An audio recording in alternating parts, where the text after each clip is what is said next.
Certains des enfants d'au moins de 5 ans de la colline Murambi dans la province dans la commune plutôt Buganda, les provinces Chibito qui présentent des signes de la malnutrition suite à une alimentation qui n'est pas variée. Cela est affirmé par des parents disant qu'avec les conseils prodigués par les agents de la santé vont cette fois-ci essayer de nourrir leurs enfants malgré la pauvreté. L'assistante sociale au sein de l'SOS village d'Enfants Chibitoke indique que certains parents croient que leurs enfants ont été plutôt empoisonnés. Mucho Ornel. Arrivé sur la colline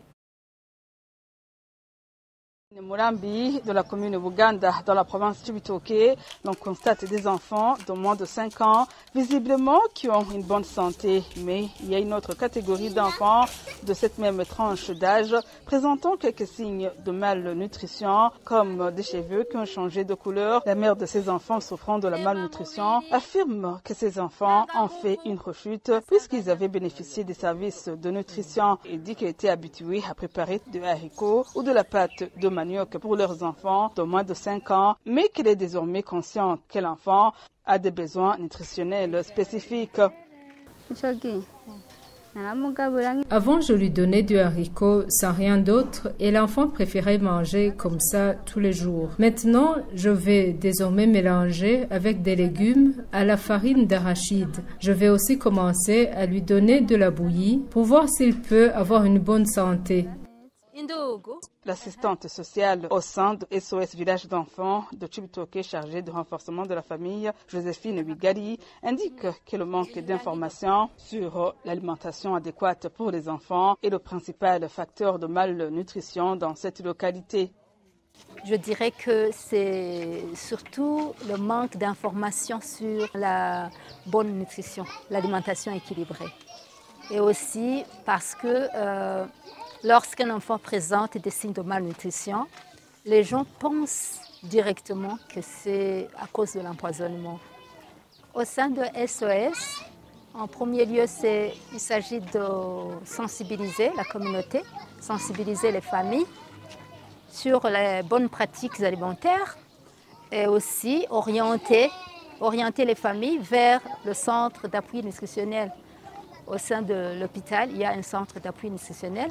Il faut que la sensibilisation soit renforcée au sein de la communauté sur la nutrition, sur la santé sexuelle et reproductive, sur plusieurs choses, sur la mobilisation des ressources, tout ça. Parce que s'il y avait des moyens, les gens pourraient faire vivre même des enfants. Mais si rien n'est fait, ce sera toujours la famine, ce sera aussi la malnutrition ici. Le chef de cabinet du gouverneur Saïdi Anissé indique que ces cas de malnutrition s'observent beaucoup plus dans les familles qui ont vendu leurs terres dans les milieux ruraux pour venir s'installer au chef-lieu des communes. Nous nous sommes rendus compte que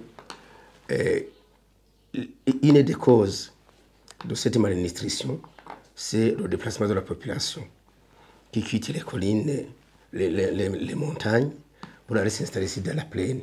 Mais aussi des populations qui viennent des autres provinces.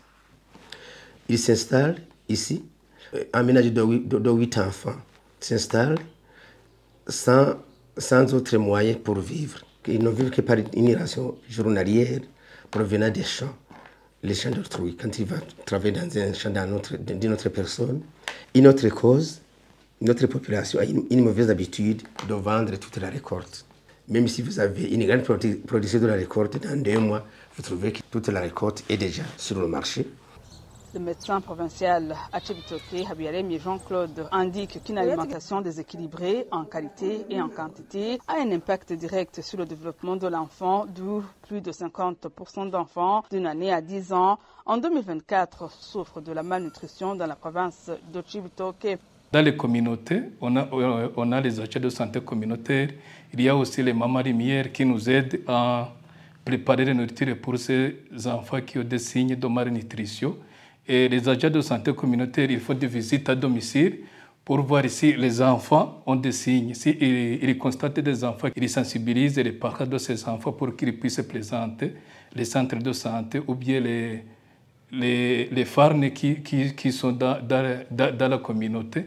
Mais le problème qu'on a, il y a le problème de ne pas avoir les denrées alimentaires qu'on puisse préparer pour ces enfants. On est en train de sensibiliser l'administration pour qu'ils puissent s'impliquer dans la collecte des aliments qu'on puisse utiliser dans les farnes. Et les enfants sont soignés gratuitement dans les centres de santé, mais aussi dans les hôpitaux de district, mais surtout les enfants qui ont moins de 5 ans, parce que vous savez qu'il y a le projet FBP qui paye pour les enfants de moins de 5 ans. Et pour les enfants de plus de 5 ans, on fait payer, mais les moins de 5 ans sont soignés gratuitement. Toutes ces autorités demandent aux partenaires dans le domaine des droits de l'enfant de continuer d'appuyer pour lutter contre la malnutrition infantile. En 2023, grâce au soutien de l'UNICEF, 17 millions d'enfants dans le monde ont été pris en charge pour la malnutrition aiguë et sévère.